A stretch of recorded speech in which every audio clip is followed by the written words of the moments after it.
আমি পড়ছি ইব্রিয় 11:1 থেকে।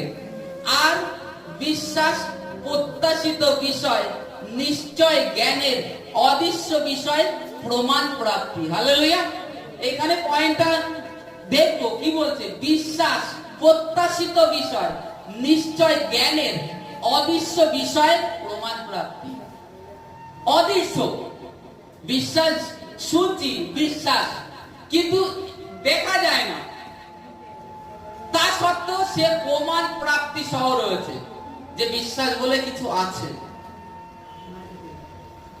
বিশ্বাস বলে কিছু আছে অদৃশ্য, কিন্তু তা সত্ত্বেও আমরা সকলে বলে বিশ্বাস করো। এটা রয়েছে অদৃশ্য, দেখতে পাচ্ছি না, কিন্তু বিশ্বাস সে কার্য করে যাচ্ছে। যদি বিশ্বাসের মতো বিশ্বাস করছো তাহলে কাজ করে যাবে তোমার জীবনে। আর যদি না করো